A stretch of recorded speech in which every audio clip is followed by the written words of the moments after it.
মা, তুমি চেয়েছিলে না তোমার মেয়ে সুখী হোক? সুখী আমি হয়েছি মা। এত বড় বাড়ি, এসি, ফ্রিজ, দামি গাড়ি, এমনকি শীতকালে জল গরম করার গিজারও। সত্যি মা, আমার অনেক সুখ এদিক থেকে। কিন্তু যে পাহাড় প্রমাণ কষ্ট আমার বুকে, তাকে আমি কোথায় রাখবো মা? যেখানে স্ত্রীর চেয়ে অফিস টাইপিস্টের সঙ্গ একজন স্বামীর ধ্যান জ্ঞান, স্ত্রী সন্তান ফেলে অফিস ট্যুরের নামে উদ্দাম জীবন একজন স্বামীর রুটিন হয়ে দাঁড়ায়। বলতে পারো মা, কি সুখ আছে সেই স্ত্রীর কপালে?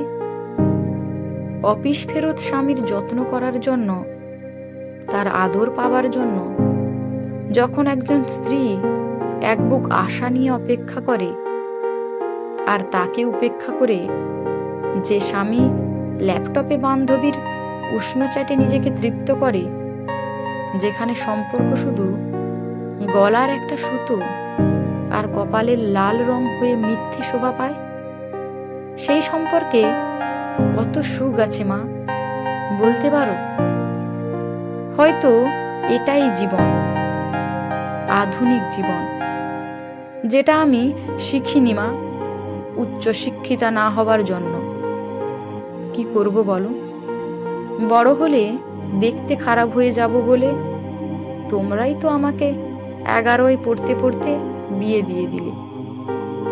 মাঝে মাঝে ভাবি মা, সব ছেড়ে ছুড়ে তোমাদের কাছে চলে যাই।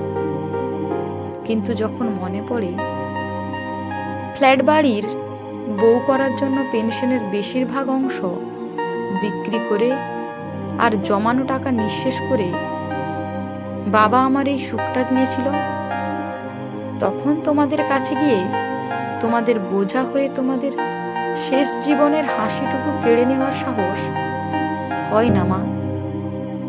আর মরতেও পারি না এই নুপুরের কথা ভেবে। এই একরত্তি মেয়েটাকে অনিশ্চয়তার মধ্যে ফেলে মরেও যে আমি শান্তি পাবো না মা। কোনো মতে চলে যাবার মতো পরিস্থিতি নিয়েও আমি বেঁচে আছি মা।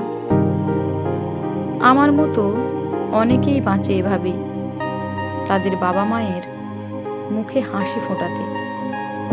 কিন্তু মা, যে সুখ সহস্র কাঁটা হয়ে হৃদয়কে বিদ্ধ করে, যে সুখ যন্ত্রণার আগুন হয়ে অন্তরকে ছারখার করে, সেই সুখ যেন কোনো বাবা মা তার মেয়ের জন্য না চায় মা।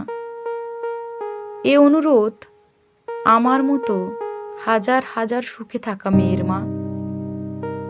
আমি আর কাঁদি না মা, শুধু বিয়ের সময় তোমরা আমাকে যে লাল বেনারসি দিয়েছিলে, তার প্রতিটা সুতোয় আমার সুখ খুঁজি আর সুখে থাকার ভান করি।